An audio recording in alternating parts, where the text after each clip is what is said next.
Welcome to GovCast. I'm Amy Kluber, and today we have a special episode for you all about AI. There's been quite a bit of development around AI in the federal government over the past year. So let's take a look back at how various federal leaders from different agencies are grappling with its challenges and benefits to agency missions. We'll hear first from an interview we had with Taka Ariga. He's the chief data scientist at GAO. At the time of the interview, the agency had just released guidelines for agencies to follow to help them get their AI audit ready. So what does that look like? AI certainly has fundamentally transformed our day-to-day lives, whether it's social media, whether it's GPS navigation, whether it's computer vision, facial recognition. It's very difficult to navigate a modern landscape. Your iPhone, your smartphone relies on facial recognition before they would even operate. And even within the public sector, there are certainly a lot of implementations around risk model, around computer vision, around law enforcement, national defense, healthcare, just to name a few. So what GAO wants to do is we're in the business of trust but verify.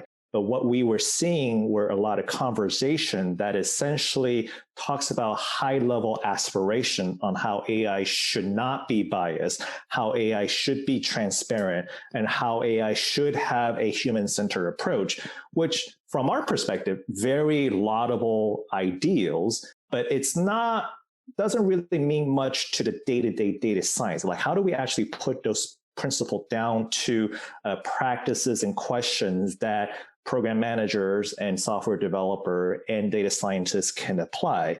And in turn, how do independent oversight bodies such as GAO can then apply our audit procedure against those implementations for us to evaluate? And that is really our hope that this accountability framework drives at that question of how do we connect the high-level principle down to practices in question, in which in turn is turned into audit procedure that we can apply. And that's really how we view it as a truly accountable implementation of artificial intelligence. More recently, we heard from CTO Frank Indiviglio about how AI is helping NOAA process immense amounts of data to support weather forecasting and ongoing developments around climate change. So I think AI is helpful in a lot of ways. And so let's start there and we can talk about challenges. But I think the benefits are it can reduce the amount of computing that we use, right? There's a lot of kind of, from a weather or climate model, you have to run a lot of copies of the model to deal with kind of uncertainty in initial conditions, right? So you want to make sure that you're covering all of the possible, start conditions that you have to account for. And you can reduce that number by redoing the parameterization with AI. And I'm not going to get in the weeds, but it allows us to get more science out of the compute that we have, but it can focus the compute that we have on things that we're really concerned with. Say a hurricane model, right? AI can do things like help us focus most of the compute on the storm rather than outside of the storm. So there are lots of ways that it can help reduce either data movement, but certainly get better answers. I think the challenges are in any organization, and we're no different. I think the challenges have been, adopting it, right? And not so much. I think there's a lot of people who want to adopt AI methods within NOAA, within the government, but it is a new technology, right? You have to get your arms around it. You have to really understand it, and it goes back to the workforce stuff we were talking about before. So you have to have, data scientists and machine learning experts and other things that you have to build around your science teams. And that I think is more of a challenge. And I'm sure this is not specific to NOAA, but I think, because we work in the science domain, having, software engineers or AI experts and scientists all working together requires almost the development of a common language, right?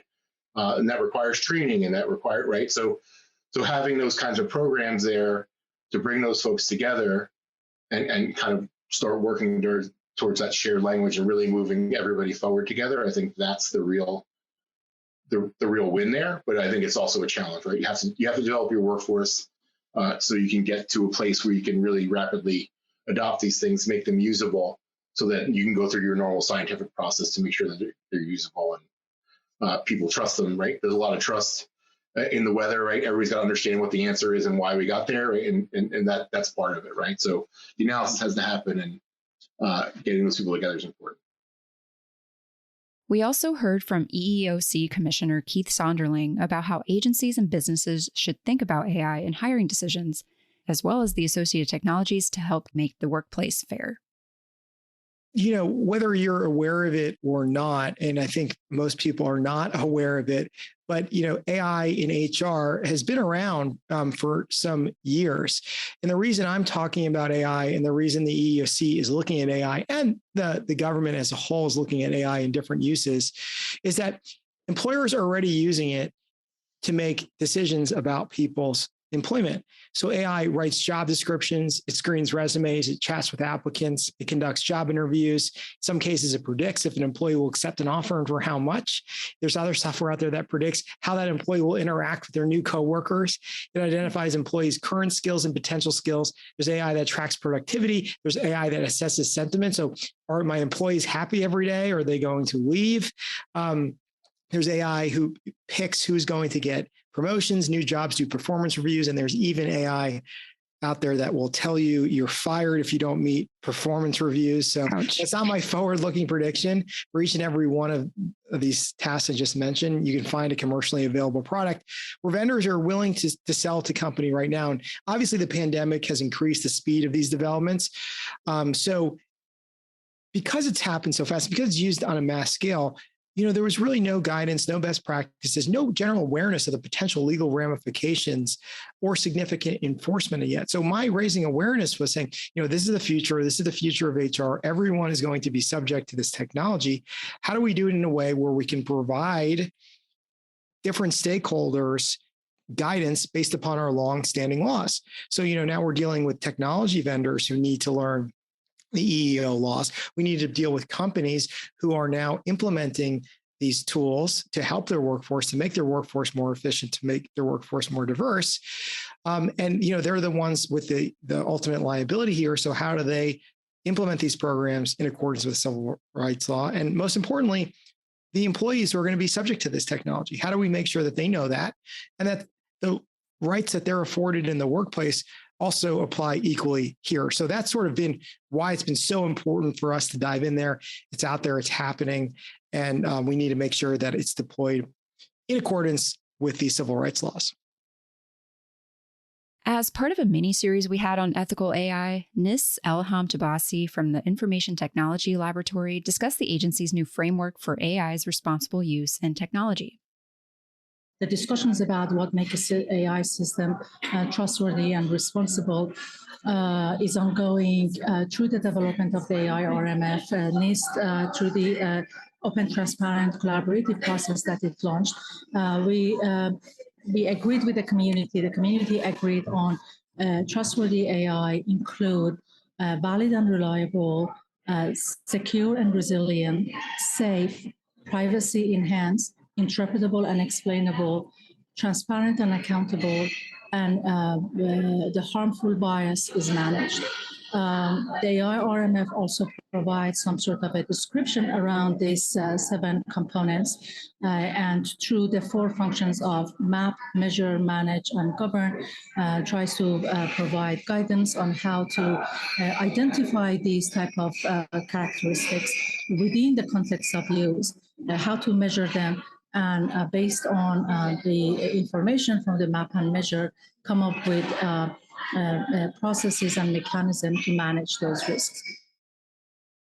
And finally, in the last little sampling of our AI discussion, the DoD is currently developing department-wide programs where AI is going to have incredible impacts for national security on areas like JADC2 and the new era of combat. For SOCOM CDO Dan Folliard, AI progress is starting with getting the service data ready. We're committed to following solid principles for AI assurance and making sure that we, when we do actually get to the point where we're ready, we have data ready to put into a model and begin to apply machine learning against it, that we've got the appropriate procedures on the other end as we start to create those models to test and evaluate those models for bias in particular and quality. as well. So it's really, the work that goes into test and evaluation, AI assurance, and trustworthiness. Once you have, an ML pipeline and a data model, an AI data model, is incredibly serious, because we need these systems and these platforms and these algorithms to work, not just with respect to all of the consequentials we need to make at the enterprise level, but particularly when we start thinking about the nature of SOF operations globally. Thanks for tuning into this special episode. If you want to check out the full interviews for any of these clips that you heard, head to govciomedia.com or check us out in your favorite podcast directory. Thanks.